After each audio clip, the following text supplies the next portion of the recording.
All right, Democrats love to claim that Republicans are stuck in the past. But today, at Pam Bondi's confirmation hearing, that old fossil Dick Durbin dragged us back to 2020, and she handled him masterfully. Do you have any doubts that Joe Biden had the majority of votes, electoral votes, necessary to be elected president in 2020? You know, Senator, all I can tell you as a prosecutor is from my firsthand experience. And I accept the results. I accept, of course, that Joe Biden is president of the United States. But what I can tell you is what I saw firsthand when I went to Pennsylvania as an advocate for the campaign. I was an advocate for the campaign, and I was on the ground in Pennsylvania, and I saw many things there. But do I accept the results? Of course I do. Do I agree with what happened? And I saw so much. You know, no one from either side of the aisle should want there to be any issues with election integrity in our country. We should all want our elections to be free and fair, and the rules and the laws to be followed. I need to get glasses like that. Hear, hear, Pam. Well, Durbin, of course, didn't lay a glove on her, and neither did the other anti-Trump grumps, who seemed to be speaking to the cheap seats at MSNBC. I'm asking you, sitting here today, whether you are aware of a factual predicate to investigate Liz Cheney. Senator, no one has Based on asked what you me know. to investigate Liz Cheney. We're also The worried about president- Liz Cheney, the Senator. president has You know called what we for should this- be worried about? Ms. Bondi, The please crime rate answer in my questions. California right now You is are aware, through the roof. Ms. Bondi, Your my- robberies Ms. are Bondi, 87% my higher question- than the national average. My question is this. That's what I My want to question be is focused this. on, Senator. Do you have the if power I'm to say confirmed as no to the Attorney president? General. Does Adam Schiff really think that Americans lie awake at night worrying, fretting about the fate of Liz Cheney? Talk about out of touch. This was a 6-hour exercise in liberal futility. It was like an extended campaign commercial for the GOP. Under what circumstances will you prosecute journalists for what they write? Is President-elect Trump eligible to run for another term as president in 2028? Can you say no to the President of the United States when he asks you to do something unethical or illegal? It's like the Muppets. They still can't quit their Trump's a threat to democracy obsession. It's unbelievable. It blew up in their faces on Election Day, but I guess they just got nothing else. Senator after senator sounded like they just ripped the pages out of Kamala's old debate prep. He has also said illegal immigration is poisoning the blood of our nation. He said that in December 2023. Do you agree with that statement? Senator, I am not familiar with that statement, but what I can tell you is I went to the border a few months ago. I went to Yuma, Arizona, and what I saw at that border was horrific, Senator. It was horrific. Ms. Bondi, I went to a rape crisis center. That is If I could not my finish, question. I went to a rape crisis center. Well, I'm not familiar with the statement, but I went to a rape crisis center. I met with Border Patrol agents. I'm sure you've been to the Ms. border Bondi, as well, so I you want to could get answer to my that. next question. I want to make sure my staff has written my questions clearly because I can't think without the papers in front. But of course, once again, Bondi exposed the Democrats' real priority, and it is not the safety of the American people. Now, perhaps the most hilarious of many hilarious parts of the spectacle was when Democrats had the nerve to try to skewer Bondi on the weaponization of the justice system. It would not be appropriate for a prosecutor to start with a name and look for a crime. It's a prosecutor's job to start with a crime and look for a name, correct? Senator, I think that is the whole problem with the weaponization that we have seen the last 4 years and what's been happening to Donald Trump. They targeted Donald Trump. They went after him. I will not target people simply because of their political affiliation. Justice will be administered even-handedly throughout this country. I love it when the senators do this to convey that they're bored with the whole proceeding. Well, newsflash, we're bored with you, okay? Finally, under the leadership of AG Bondi, I think the scales of justice will be at balance again. No more using the FBI as a retribution squad. No more messing with the FISA courts. No more activist U.S. attorneys. I will fight every day to restore confidence and integrity to the Department of Justice and each of its components. The partisanship, the weaponization will be gone. America will have one tier of justice for all. As it always should have been and will be again. We just got our hands on the inaugural portrait of the soon-to-be 47th president. Trump projecting a fierce glare, a little bit different from his portrait from 2017, where he was all smiles. His new pic has mugshot vibes. And in 5 days, we'll make it official. And Democrats can't get it together. Usually it's the cabinet nominees getting raked over the coals, but for the last 2 days, it's been the Democrats who've been facing a public shaming.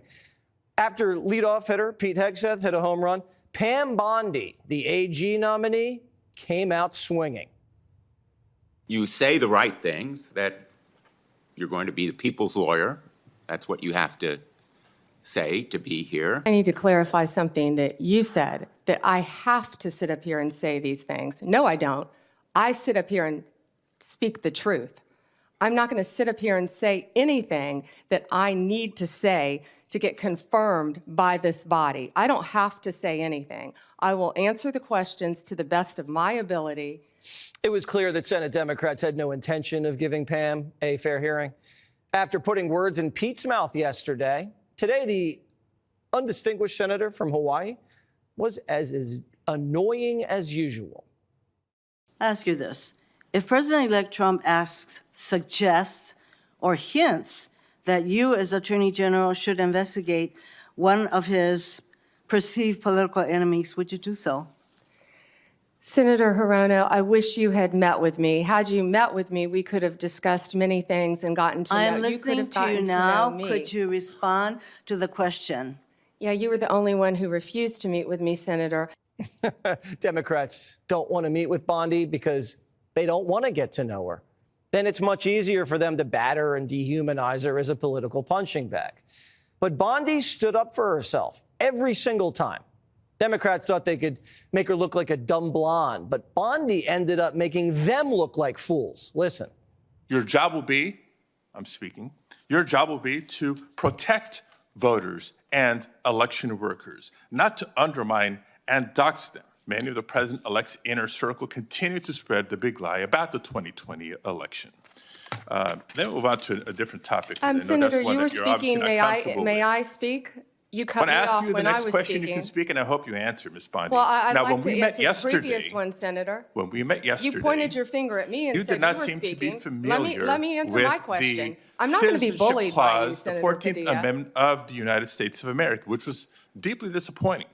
I guess you And I'm didn't want to hoping you're hear more my familiar answer with it about today Pennsylvania. after I gave an opportunity to study overnight. So can you tell me and this committee what the Citizenship Clause of the 14th Amendment says? Senator, I'm here to answer your questions. I'm not here to do your homework and study for you.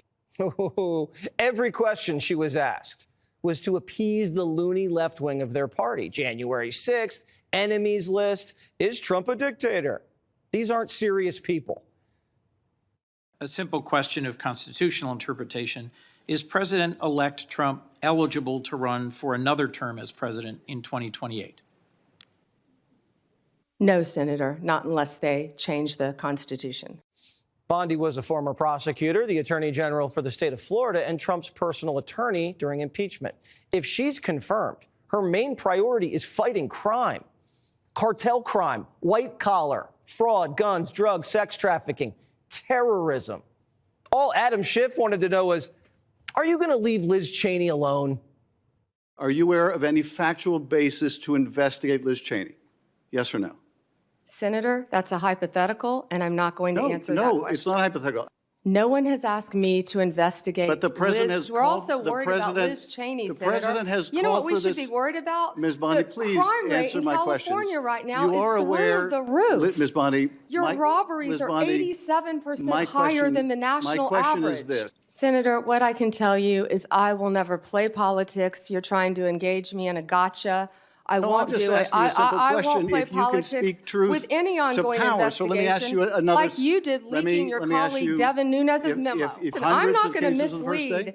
this body nor you.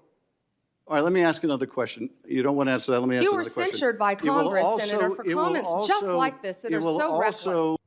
Well, this is exactly what Biden did. As the crime rate exploded, Joe told Garland to prosecute Trump. The Democrats were completely oblivious to how they looked, especially after what they perpetrated over the last 4 years. Listen to this. And it would not be appropriate for a prosecutor to start with a name and look for a crime. It's a prosecutor's job to start with a crime and look for a name, correct? Senator, I think that is the whole problem with the weaponization that we have seen the last 4 years and what's been happening to Donald Trump. They targeted Donald Trump. They went after him, actually starting back in 2016. They targeted his campaign. They have launched countless investigations against him. That will not be the case if I am Attorney General. I will not politicize that office. Pam's not a partisan actor who's there to settle scores. If there's probable cause that a crime's been committed by Nancy or Alvin or our good friend Fanny, I'm sure she'll look into it, but she's not there to collect scalps. She's there to clean house and return the department to what it should be, a crime-fighting department, focused on protecting the American people, not one political party. Pam Bondi's young, polished, tenacious, and the Trump team was very pleased with how the hearing went. The three other nominees, the big ones who had their hearings today, John Ratcliffe for CIA, Marco Rubio for State, and Sean Duffy for Transportation, all breezed through the hearings. Democrats didn't even put up a fight. And so far, all the nominees have presented strong, smart, and principled cases for their nominations. The Republican Party's unified around them. It's refreshing, isn't it? But Democrats keep getting caught flat-footed. Nothing seems to be working. Schumer promised fireworks, but all of his foot soldiers are getting outfoxed. Schumer said Republicans were going to suffer brand damage after these hearings. But we've just seen Senate Democrats embarrass themselves, one after the other. The Democrat machine is broken. It's leaderless. The donors are disgusted. The media is collapsing. The big tech billionaires are switching sides. And Hollywood's on fire. They're fighting for their lives. We're starting to see that without a well-funded and well-oiled propaganda machine and cancel culture enforcers, the party doesn't have the power, the discipline, or the narratives they need to survive. Trump's election has shattered that machine into a million pieces, and we have no idea how long it's going to take for them to put it back together. And welcome to Hannity, and tonight we are T-minus 5 days until Donald J. Trump is sworn into office. But tonight, big things are already underway. Here at home, Donald Trump's cabinet nominees, they are demonstrating a very high level of competence and integrity at their Senate confirmation hearings. Also coming up tonight, we will show you how Donald Trump's pick for AG, Pam Bondi, literally flipped the script on the congenital liar Adam Schiff. It was a moment. If you missed it, you missed a lot. Also tonight, a major accomplishment for the president-elect overseas. This is really big news and good news. We're going to bring you the details of the Middle East peace deal that was reached with Donald Trump getting it across the finish line. Why? By strength, by fear that he instilled in foreign adversaries, and they know he means what he says. But first, I don't know any other way to put it, just a pathetic farewell address from a frankly pathetic career politician filled with delusion of success and petty political attacks. What you just heard tonight, the typical mumbling, bumbling, and stumbling as usual, every cliche imaginable, false hope for the next president to do so well after really doing nothing but sabotage Donald Trump before he gets into office, a corrupt family, a weaponized DOJ that has caused massive harm to our justice system. In the end, a sad, pathetic, angry man that you decide, what did he accomplish?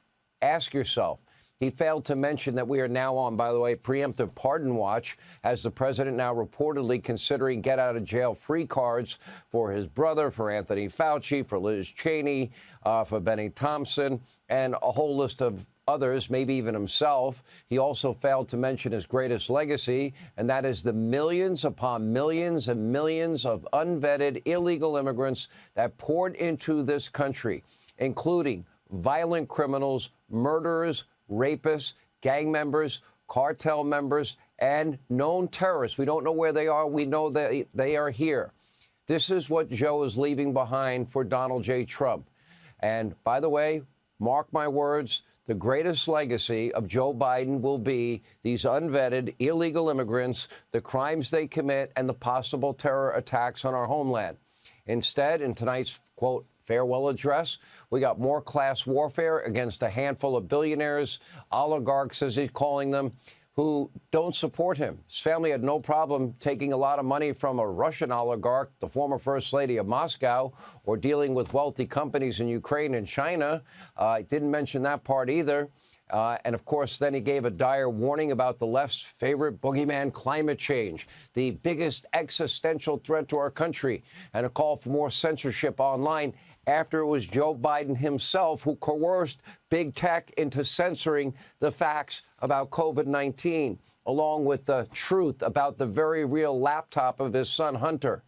And that real story, that was winking Tony Blinken that tried to cover it up, organizing a letter with 51 former intelligence officials supposedly debunking the story as Russian disinformation to give him a talking point before a debate. And meanwhile, not one of those people ever one time saw that laptop or knew a thing about the laptop. This was a typical Biden speech. It was disorganized. It was mumbling. It was uninspiring, riddled with visions of grandeur about himself, along with doom and gloom about political rivals. You decide. My farewell address tonight, I want to warn the country of some things that give me great concern. This is a dangerous concentration, and that's a dangerous concentration of power in the hands of a very few ultra-wealthy people. And the dangerous consequences if their abuse of power is left unchecked. Today, an oligarchy is taking shape in America of extreme wealth, power, and influence that literally threatens our entire democracy. Right now, the existential threat of climate change has never been clearer.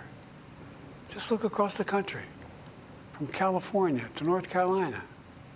That's why I signed the most significant climate and clean energy law ever. The powerful forces want to wield their unchecked influence to eliminate the steps we've taken to tackle the climate crisis, to serve their own interest for power and profit. Americans are being buried under an avalanche of misinformation and disinformation, enabling the abuse of power. The free press is crumbling. Editors are disappearing. Social media is giving up on fact-checking. The truth is smothered by lies told for power and for profit. We need to amend the Constitution to make clear that no president is immune from crimes that he or she commits while in office. It was his administration, his DOJ, that was pressuring big tech to tell a lot of those lies. You can't make that part up. Now, ultimately, Biden's 5 decades in the Washington swamp were never about service or making this a better place, always about himself and his own personal gain. The results, they speak for himself.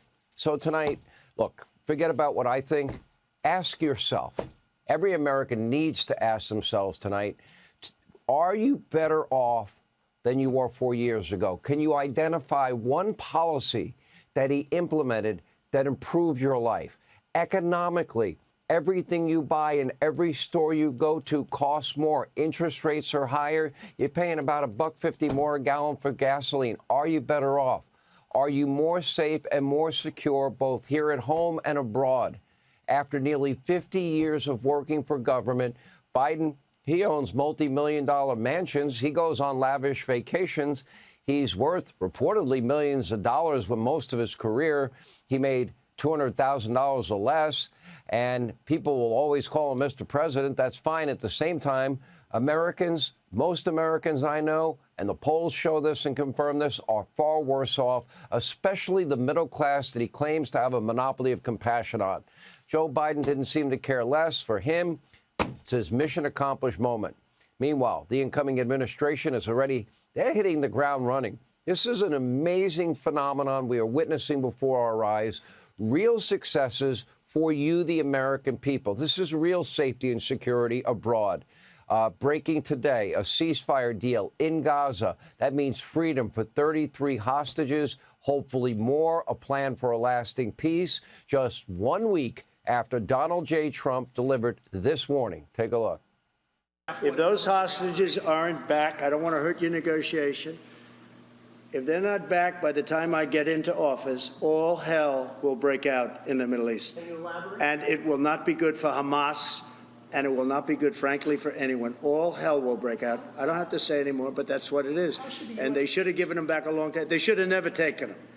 There should have never been the attack of October 7th. People forget that. Today would not have happened were it not for that moment. Donald Trump, he didn't just warn the terrorists of Hamas and their friends in the Middle East. He took action. The president-elect, he sent a delegation, you saw Steve Witkoff in that video, to the region to negotiate a deal. A deal has been struck. According to Arab leaders, Donald Trump made more progress in one meeting than Joe Biden did all year. Top Qatari officials now said Trump and his envoy pushed this deal over the finish line, and they thanked Trump for his leadership. Take a look. You, as you say, have been working on this deal for many months. And the question is, why now? Why this moment? And was it pressure from the incoming Trump administration that got it over the line? Thank you. Well, thank you very much, Hilda, for this question. Actually, we've been raising the question of the right moment for the entire period since the collapse of the first phase. But we have seen a momentum that started to build in the last month, and we kept pushing for that, working together very closely with our partners. And I can say that what we have seen from the U.S. in the past few days, seeing a collaboration transcending both administrations, was a clear demonstration for the commitment of the U.S. to reach to that deal. And I really would like to thank both the envoys who are here with us. Instead of being happy, back at the White House, Joe Biden was seething. One day, of course, after forgetting how to sign his name on a bill during a bill signing ceremony, the frankly petty, incompetent current president tried to take full credit for the plea deal he announced about 2 hours after Donald Trump. Take a look. Thank you. Books credit for this, Mr. President, you or Trump? Is that a joke? Oh, thank you. No, that would be Donald Trump made this happen, not him. That's the joke. Anyway, Joe Biden, maybe he should circle back to his own State Department. They thanked Donald Trump earlier today in case he missed it. When it comes to the involvement of President-elect Trump's team, it has been absolutely critical in getting this deal over the line. I would just say, lastly, I don't know if it's unprecedented to have envoys from an outgoing and an incoming administration sitting at the same table negotiating a ceasefire agreement of this kind. But if it's not unprecedented, it's certainly unusual. And we, of course, thank the Trump team for working with this on this ceasefire agreement. We think it's important that they were at the table.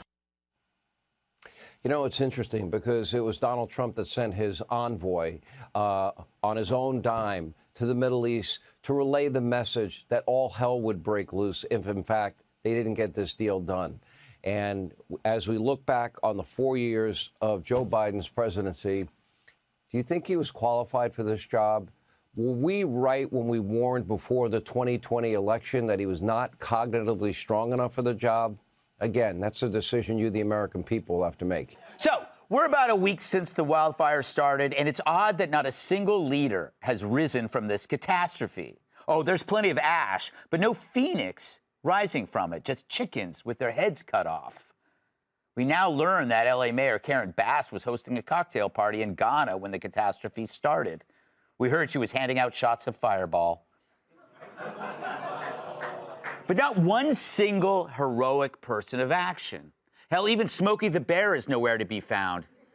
Someone said he moved to Florida 2 years ago for the lower taxes. Instead, you get this.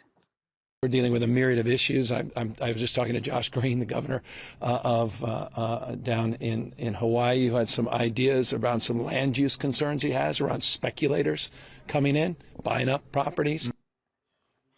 What's this? It's like you saw a hypnotist years ago who said, from now on, every time you hear the word fire, you will start to dance. He doesn't even know it. But I guess that's what snakes do when they feel threatened. Then there's Cam. Critically important that to the extent you can find anything that gives you an ability to be patient in this extremely dangerous and unprecedented crisis, that you do. Yeah, be patient. For what exactly? For you to complete a real sentence? We could be here for months. She's like a talking parrot with a speech impediment, making no sense and complaining about crackers. Then there's this idiot. Looking back, would you have taken that trip overseas? You know, I am going to focus today But please, on what we know.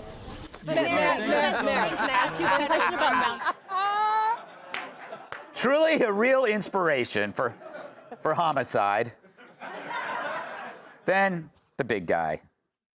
You'd have this fire going crazy and burning everything down and 3 houses being fine.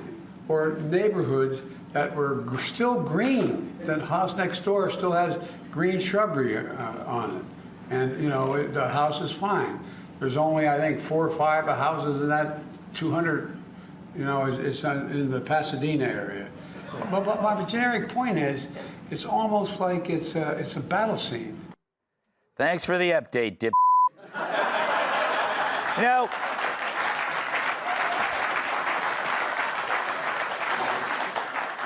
if that was a painting by Picasso, it would have been called Babbling Retard.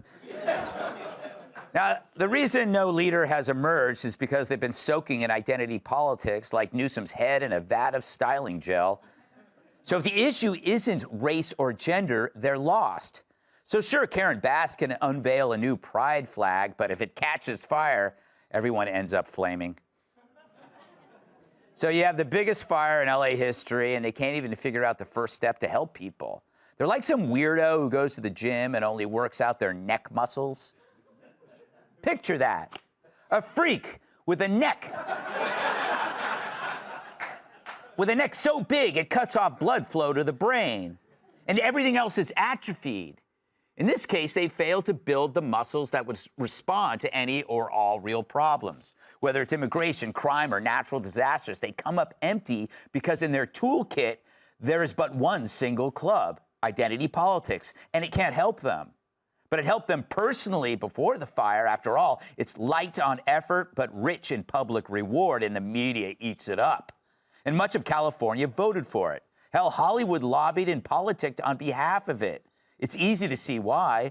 Surface-level celebs found identity politics right up their alley.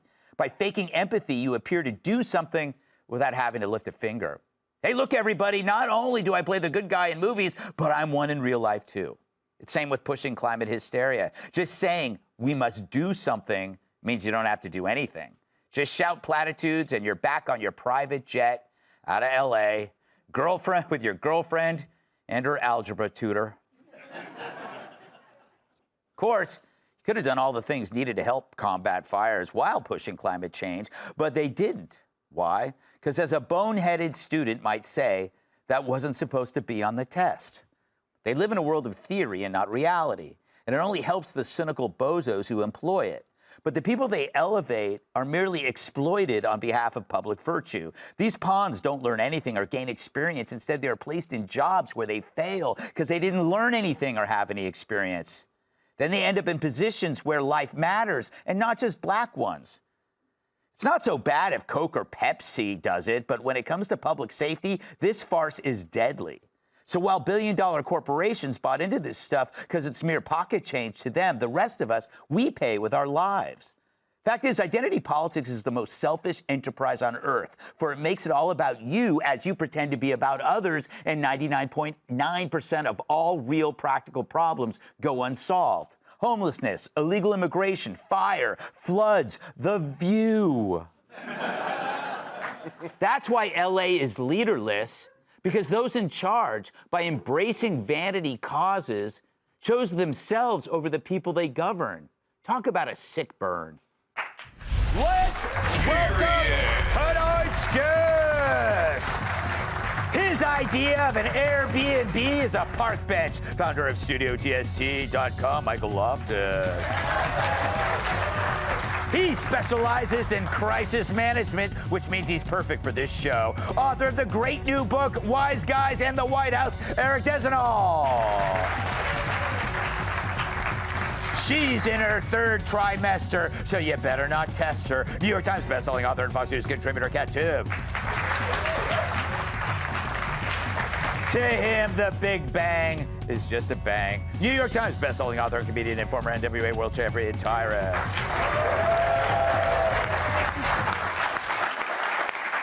Michael, it must be hard for you to sympathize with people who've lost homes since you never had one to lose. Thank you. I identify as a home-challenged clam bake attendee. Oh, there you go. Are you upset that a lot of homeless are being blamed for starting fires? I am. It is, because it's also crackheads and meth heads. It's not just homeless people. It's climate change is what they tell us. The same brainiacs who gives them, like, no excuse. You can't sit there and go, listen, there's going to be a lot of fires. Climate's changing. There's going to be fires. What'd you just cut? Oh, the firefighting department. Why would you do that? Yes. It's insane. And there's not one Republican to blame. You got Gavin Newsom dancing around like he might get hit by a hunk of truth. The mayor's on vacation. My favorite was the head of the fire department, the big giant lady who's like, I can't carry a guy out of a house. Yes. If I have to carry you're in the wrong spot. Yeah. That's when I'll need you, dumbass. Right? My legs are broken. I'm trapped under rubble. That would be the wrong spot. Yes. There is no right spot when you're on fire. That's right. You just have to rotate so that it evens out the burn. It's horrible. They need to have, like, one Republican in government in Los Angeles, though. Just one. Yeah, so they can blame it on him. Yeah. Right? Because this is a Democrat thing from top to bottom. So I hereby volunteer. I will be the scapegoat for LA problems. They can just blame me. I figure I'll make $750,000 a year, like the lady who runs the Department of Water and Power. Yeah. She makes $750,000 a year, and they ran out of water and power. Yes.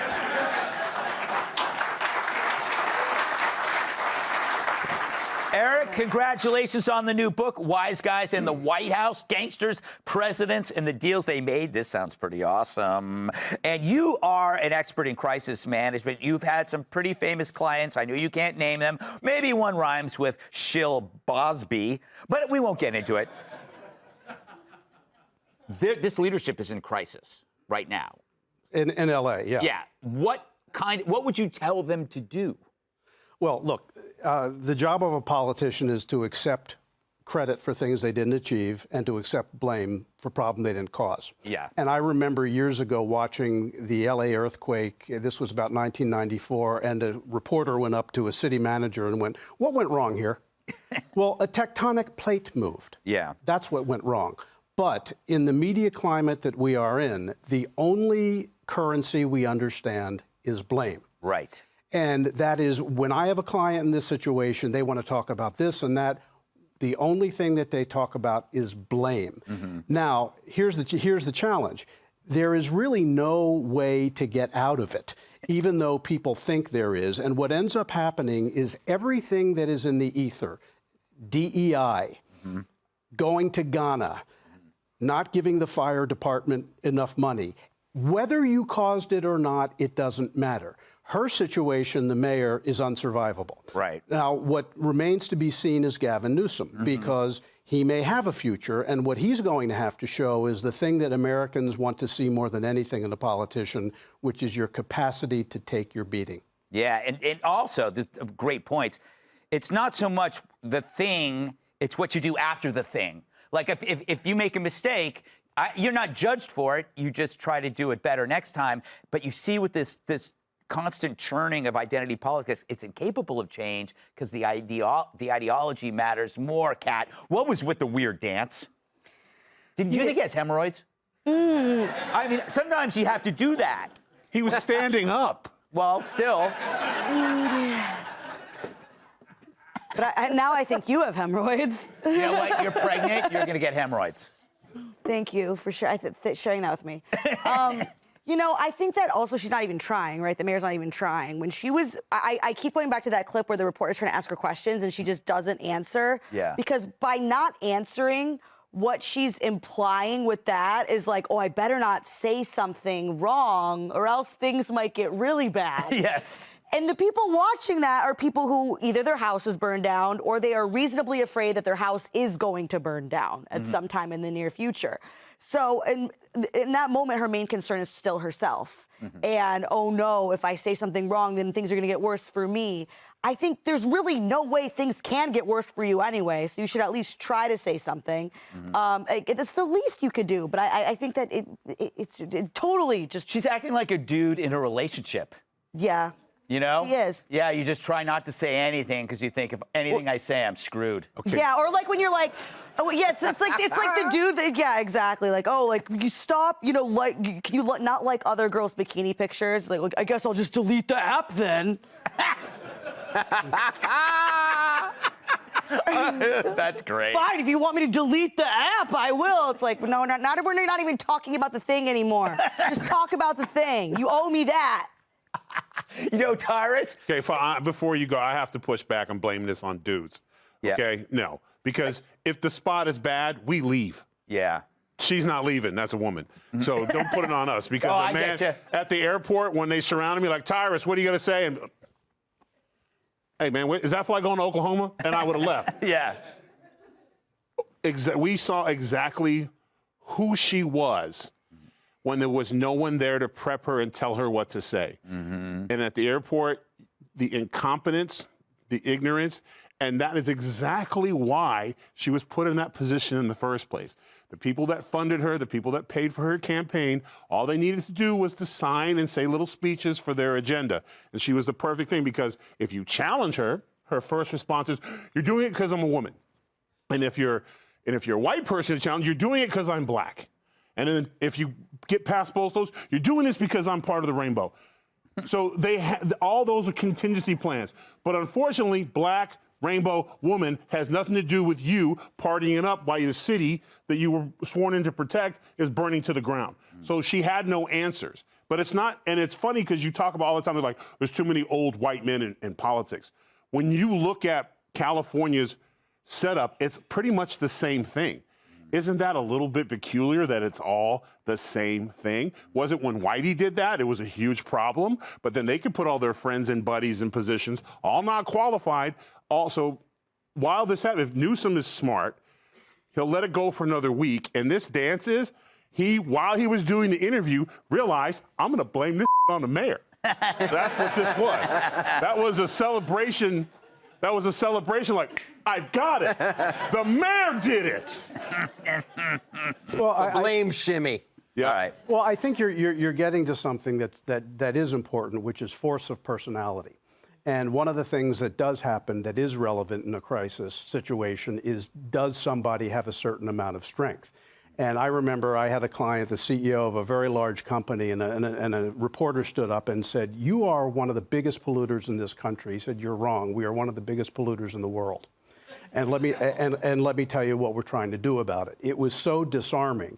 And one of the things I think people, whether you like them or not, admired about Trump is his capacity to be forceful. Yeah. And I think one of the things that people also admired about Bill Clinton was the capacity to endure. Yeah. And when you have a personality like Bass, you have somebody who seems to be running. And in her defense, there is no magic trick. There's no play here. But it doesn't help to go to Ghana and the whole DEI background. It just adds fuel to it. Yeah, you know, there is one magic trick: disappear. Click here to subscribe to the Fox News YouTube page to catch our hottest interviews and most compelling analysis. You won't get it anywhere else.